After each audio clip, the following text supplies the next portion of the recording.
هیوا رمضان پیروز بسر ولاتین کوبانی ده هات دروشک پر خراب دا جبر گرما هاوین یا کوپس نوی نای داین لگل الکتریک و آف هاتیه برنج آلیه هیزن دولتا اسلامی لعراق و شامه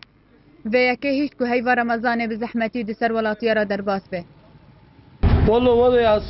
اسعار بهانه وملاد نکنه غريد بسینه نتیجه و حصار غراد نجمه و تجارت او تاجر به دلیزن به اسعار دلیزن ایج مراتجی غراد ایج مراتجی تاجر به اسعار اون دلیزه جبن اوه و نوی گوره یعنی بلد نکنه بکره غريد غرادی با یعنی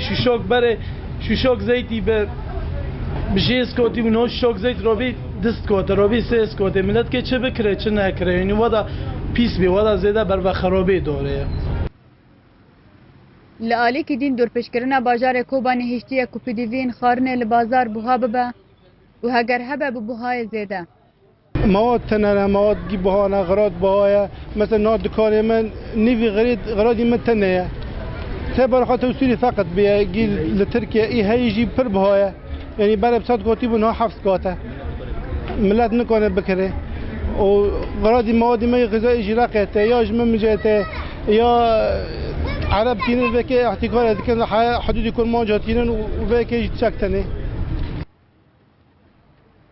تنبونا کار و دراف ده دست ولاتیا ده هشتیه بجی کرنا پیدیوین خارنه برنگه کی زحمت به جیهان علی برنامه آر کوبانی